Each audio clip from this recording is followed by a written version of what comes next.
ایران نے جوہری ہتھیار حاصل نہ کرنے پر اتفاق کیا۔ سپریم لیڈر امریکہ اور ایران کے درمیان جاری مذاکرات میں شامل ہیں۔ امریکن صدر کا دعویٰ، کہا کہ اسرائیلی وزیراعظم نتن یاہو سے سخت لہجے میں بات کی۔ نتن یاہو کی لبنان کے ساتھ مسلسل لڑائی سے پریشان تھا۔ ٹرمپ نے انٹرویو میں کہا وہ ممکنہ طور پر مستقبل میں کسی مرحلے پر ایرانی سپریم لیڈر سے ملاقات بھی کریں گے۔ ایران کا تنازع ختم ہوگا تو فیول کی قیمتیں کم ہوں گی۔ مستقبل قریب میں فیول کی قیمتوں میں کمی آئے گی۔ ایران سے کہا ہے کہ وقت آ گیا ہے کسی نہ کسی طرح معاہدہ کر لیں۔ 47 سال سے ایران جو کر رہا ہے اسے مزید ایسا کرنے کی اجازت نہیں دی جا سکتی۔ خلیج میں جنگی خطرات منڈلانے لگے۔ امریکہ اور ایران کے درمیان براہ راست جوابی کارروائیوں نے مشرق وسطیٰ کو ہلا دیا۔ امریکہ کا ایرانی جزیرے قشم میں فوجی تنصیبات پر حملہ۔ ایرانی حدود میں بوٹسوانا کے پرچم بردار جہاز کو بھی نشانہ بنایا گیا۔ ایران نے بحرین میں موجود امریکی 5th فلیٹ فضائی مراکز پر ڈرونز اور میزائلوں کی برسات کر دی۔ کویت میں امریکی تنصیبات کے ساتھ ساتھ کویت انٹرنیشنل ایئرپورٹ پر بھی میزائل گرے۔ ایئرپورٹ پر ہر طرف تباہی کے مناظر۔ ایئرپورٹ پر ایمرجنسی نافذ سول ایویشن اتھارٹی کے مطابق حملوں میں ایئرپورٹ کی بعض تنصیبات کو نقصان پہنچا ہے۔ پاسداران انقلاب کا کہنا ہے کہ امریکی حملوں کا جواب دینا ناگزیر تھا۔ خطے میں کسی بھی جارحیت کا بھرپور رد عمل دیا جائے گا۔ ایرانی حکام کا کہنا ہے کہ ابنائے ہرمز کی سلامتی کو خطرے میں ڈالنے کی قیمت امریکہ کو چکانا پڑے گی۔ ایرانی وزیر خارجہ کے 6 ملکوں کے ہم منصبوں سے رابطے۔ عباس عراقچی نے پاکستان، سعودی عرب، ترکیہ، قطر، مصر اور فرانس کے وزرائے خارجہ سے بات چیت کی۔ تمام 6 ملکوں کو امریکی حملوں کے جواب میں کی جانے والی جوابی کارروائیوں پر اعتماد میں لیا گیا۔ کہا کہ حق دفاع کے طور پر امریکی اڈوں کو نشانہ بنایا گیا۔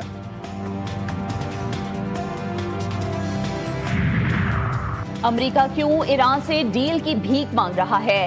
امریکی ڈیموکریٹک سینیٹر کے وزیر خارجہ سے سخت سوالات۔ سینٹ میں پیشی کے موقع پر کوری بکر نے مارکو روبیو کو آڑے ہاتھوں لیا۔ کہا ڈیل بھی ایسی جسے خود امریکہ ہی پہلے کچرے کے ڈبے میں پھینک چکا تھا۔ ایران نے ابنائے ہرمز بند کی ہوئی ہے۔ مارکو روبیو نے کہا ہے کہ امریکہ ایران جنگ ختم ہو چکی اور مذاکرات کی بھیک نہیں مانگی جا رہی۔ ایرانی ایٹمی پروگرام پر مذاکرات انتہائی ٹیکنیکل معاملہ ہے جو 5 دن میں طے نہیں ہو سکتا۔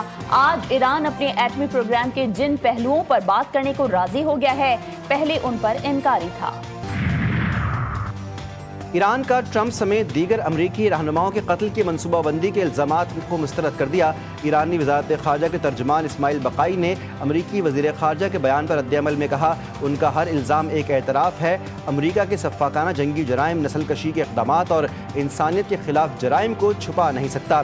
ایرانی national security and foreign policy commission کے ترجمان ابراہیم رضائی نے کہا امریکی اقدامات نے پھر ثابت کیا کہ وہ سفارتکاری کی زبان سے زیادہ میزائلوں اور طاقت کی زبان سمجھتے ہیں۔ خطے میں بڑھتی کشیدگی کے دوران مذاکرات اور سفارتی راستوں کو نظر انداز کیا جا رہا ہے۔ طاقت کے استعمال سے صورتحال بگڑ رہی ہے۔ ایران ہمیشہ مذاکرات کا حامی رہا ہے، جارحیت کا جواب دینے کا حق محفوظ رکھتا ہے۔ وزیراعظم دیامر بھاشا ڈیم کے لیے شہباز اسپیڈ دکھائیں۔ ہم نے شہباز شریف کی 2 بار حکومت بنائی۔ پاکستان کے لیے دیامر بھاشا ڈیم سے اہم کوئی منصوبہ نہیں۔ چیئرمین پاکستان پیپلز پارٹی بلاول بھٹو زرداری کا دیامر میں جلسے سے خطاب۔ کہا کہ پچھلے الیکشن میں پی پی نے گلگت بلتستان میں سب سے زیادہ ووٹ حاصل کیے۔ پیپلز پارٹی سے 9 سیٹیں چھینی گئی تھیں۔ کچھ سیاسی جماعتوں کی پالیسیز عوام دشمن ہیں۔ اگر صدر زرداری سی پیک نہ لاتے تو تم کہاں سے اورنج ٹرین بناتے؟ غریب، دشمن منشور اور نظریہ رکھنے والے عناصر کی طرف نہیں دیکھ رہے۔ قیدی نمبر 420 کہتا ہے اس نے کہا تھا کہ ایبسلیوٹلی ناٹ۔ تمہارے ایبسلیوٹلی ناٹ سے پہلے ایک صدر نے لات مار کر غیر ملکی اڈے بند کروائے تھے۔ 18ویں ترمیم کے تحت گلگت بلتستان کو اس کا حق دلوائیں گے۔ گلگت بلتستان میں ہماری حکومت بنی تو دیامر بھاشا ڈیم پر کام مکمل کریں گے۔ ہم چاہتے ہیں کہ پورے گلگت بلتستان میں بہترین تعلیمی ادارے بنے، آئی ٹی پارکس بنے، انٹرنیٹ بہتر ہو اور نوجوان کو روزگار ملے، موقع ملے۔ اس لیے میں گلگت بلتستان کے ہر مرد، ہر عورت، ہر بزرگ نوجوان سے اپیل کرتی ہوں گھر سے نکلے، اپنے ووٹ کی حفاظت کریں اور تیر پہ ٹھپا لگائیں۔ انشاءاللہ جیت عوام کی ہوگی۔ کچھ لوگ صرف انتخابات کے وقت آتے ہیں اور دعوے کر کے چلے جاتے ہیں۔ بلاول بھٹو ہر فیصلے میں عوام کو پہلے رکھتے ہیں۔ بلاول بھٹو ہمیشہ عوام کے مستقبل کا سوچتے ہیں۔ خاتون اول آصفہ بھٹو زرداری کا ہنزہ میں جلسے سے خطاب۔ کہا ذوالفقار علی بھٹو شہید نے عوام کو آواز دی۔ بے نظیر بھٹو شہید ہوئیں، بلاول بھٹو ان کا مشن آگے بڑھا رہے ہیں۔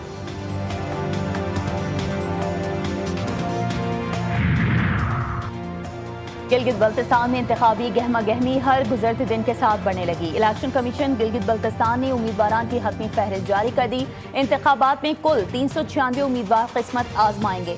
266 امیدوار آزاد حیثیت میں الیکشن لڑیں گے۔ فیصلہ 7 جون کو عوام کریں گے۔ گلگت بلتستان انتخابات کی سیکیورٹی کے لیے اسلام آباد سے پولیس بھیجنے کا فیصلہ، وزارت داخلہ نے 1000 وفاقی پولیس اہلکار گلگت بھیجنے کی منظوری دے دی۔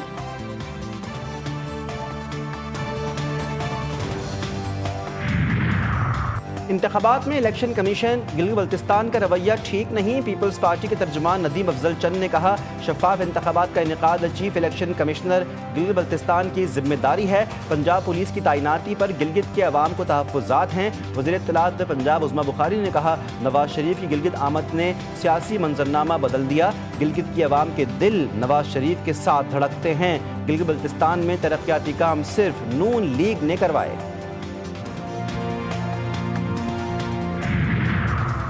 حکومت اور نجی شعبے کی مضبوط شراکت داری معاشی ترقی کی ضمانت ہے۔ برآمدات پر مبنی ترقی کی راہ پر گامزن ہے۔ یہی ہماری معاشی پالیسی کا محور ہے۔ آپ لوگ پاکستان کے سفیر اور دنیا میں ہماری پہچان ہیں۔ وزیر اعظم شہباز شریف کی معروف صنعت کاروں ممتاز کاروباری شخصیات سے گفتگو۔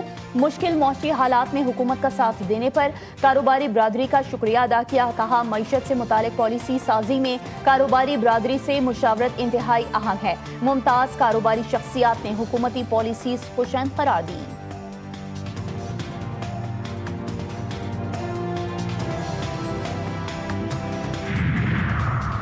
وفاقی بجٹ کیوں تاخیر کا شکار؟ جی ٹی وی نیوز وجوہات سامنے لے آیا۔ مالی سال کے وفاقی بجٹ کی تاخیر کا شکار ہونے کی 4 بڑی وجوہات۔ اتحادیوں کے ساتھ وزیراعظم نئے مالی سال کے ترقیاتی پلان اور بجٹ خدوخال سے نہ لاں۔ ترقیاتی بجٹ عوامی ریلیف اور ترقیاتی پلان پر نظر ثانی کا حکم۔ ترقیاتی بجٹ سے متعلق اہم اجلاس ہوا۔ وزیراعظم اور کابینہ عوامی مشکلات دباؤ کے باعث تذبذب کا شکار۔ بے نظیر انکم سپورٹ پروگرام میں تبدیلی بھی بجٹ میں تاخیر کا سبب بن گئی۔ وزیراعظم کی معاشی ٹیم کو نئے بجٹ میں عوامی ریلیف کو مقدم رکھنے کی ہدایت۔ وفاقی بجٹ کی منظوری کا مشن۔ حکومت نے اتحادیوں کو منانے اور ان کے تحفظات دور کرنے کی کوششیں تیز کر دیں۔ مسلسل مذاکراتی بیٹھکیں۔ پیپلز پارٹی اور حکومت کے درمیان مذاکرات۔ پیپلز پارٹی وفد میں نوید قمر، سلیم مانڈوی والا، شہری رحمان شامل۔ وزیر خزانہ محمد اورنگزیب، بلال اظہرکیانی مذاکرات میں موجود۔ پیپلز پارٹی نے P S D P fund سے متعلق اپنے تحفظات حکومتی رہنماؤں کے سامنے رکھے۔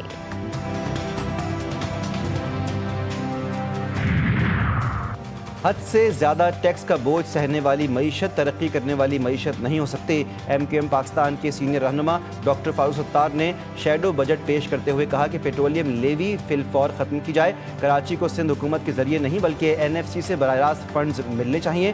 جماعت اسلامی کے مرکزی امیر حافظ نعیم الرحمان نے کہا بجٹ اب تو ہر مہینے آتا ہے۔ ملک میں غربت مسلسل بڑھ رہی ہے۔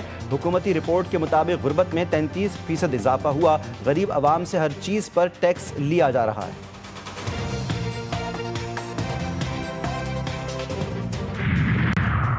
وزیر اعظم شہباز شریف سے چینی سفیر کی ملاقات۔ چینی صدر اور وزیر اعظم کے لیے نیک تمناؤں کا اظہار۔ زراعت، آئی ٹی اور دیگر شعبوں میں تعاون کو مزید وسعت دینے کی ضرورت پر زور۔ شہباز شریف نے کہا کہ دونوں ممالک میں ہر موسم کی اسٹریٹجک تعاون پر مبنی شراکت داری موجود ہے۔ دونوں ممالک میں شراکت داری مزید مستحکم بنانے پر پرعزم ہیں۔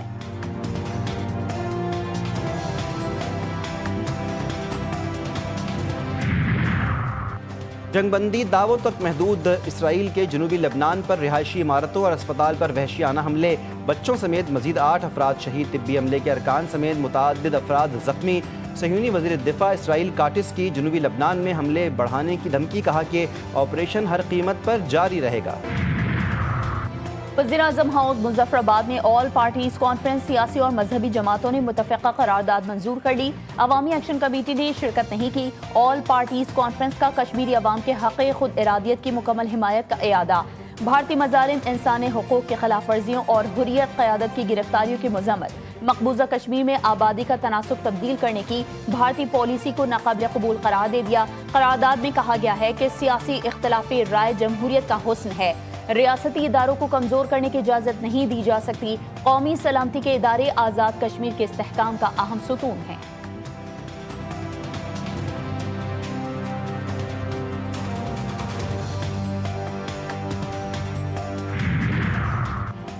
امریکہ نے ایران پر نئی اقتصادی پابندیاں عائد کر دیں۔ امریکی محکمہ خزانہ کے مطابق 4 ایرانی شہریوں اور 4 کرپٹو کرنسی ایکسچینجز کو بلیک لسٹ کیا گیا۔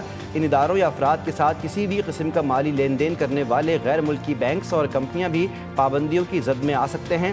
واشنگٹن نے کہا کہ یہ اقدامات ایران کے مالی نیٹ ورکس اور ڈیجیٹل کرنسی کے ذریعے مبینہ لین دین کو روکنے کے لیے کیے گئے۔ کوکین کوئین پنکی اور سہولت کاروں کے خلاف منشیات کے کیس میں اہم پیش رفت۔ پولیس نے پنکی کے اہم سہولت کاروں کے بینک اکاؤنٹس کی تفصیلات عدالت میں جمع کروا دی۔ منشیات کی فروخت کی رقم کی ٹرانزیکشن مختلف بینک اکاؤنٹس کے ذریعے کی جاتی رہیں۔ رپورٹ کے مطابق پنکی شہر بھر میں کروڑوں روپے کی منشیات فروخت کرتی ہے۔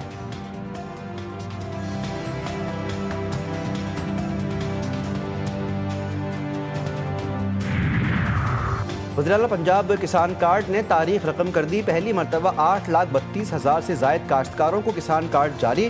8,32,000 کاشتکاروں نے مجموعی طور پر 2 ارب 54 کروڑ روپے کے قرضے لیے۔ حکومتی رپورٹ کے مطابق گندم سیزن کے دوران 100 ارب روپے سے زائد مالیت کی زرعی مداخل فراہم کی گئیں۔ 67 ارب روپے میں سے 57 ارب روپے کی واپسی کے ساتھ 86% ریکوری بھی رپورٹ ہوئی۔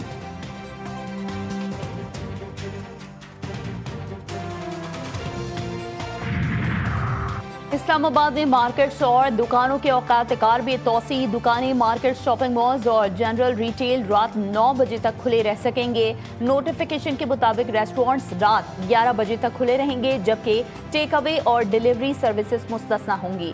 شادی ہالز اور تقریباتی مقامات کے اوقات رات 10 بجے تک برقرار رکھنے کا فیصلہ۔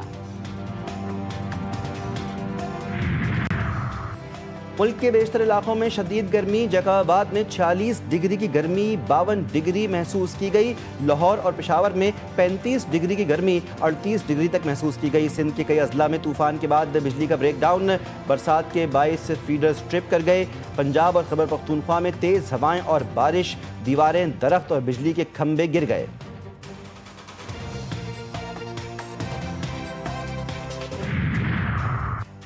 پاکستان اور آسٹریلیا کے درمیان تیسرا ون ڈے کل ہوگا۔ دوسرے ون ڈے میں آسٹریلیا نے پاکستان کو 41 رن سے شکست دی تھی۔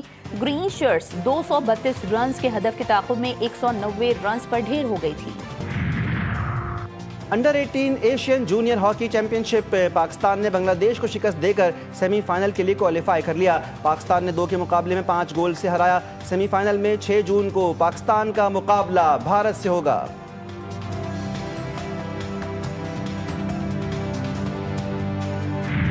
پاکستان کرکٹ کی تاریخ کے عظیم ترین فاسٹ بولرز میں شمار، سوئنگ کے سلطان وسیم اکرم کی 60ویں سالگرہ۔ بائیں ہاتھ کے جادوگر نے مہلک سوئنگ اور رفتار سے دنیا بھر کے بلے بازوں کو پریشان کیے رکھا۔ وسیم اکرم صرف بولنگ ہی نہیں بلکہ بیٹنگ میں بھی اپنی صلاحیتوں کا لوہا منوا چکے ہیں۔ اور دنیا باکسنگ پر حکومت کرنے والے لیجنڈری ہیوی ویٹ باکسر محمد علی کو دنیا سے گزرے 10 برس بیت گئے۔ محمد علی نے 56 مقابلے جیتے، جن میں سے 37 مرتبہ حریف کو ناک آؤٹ کیا۔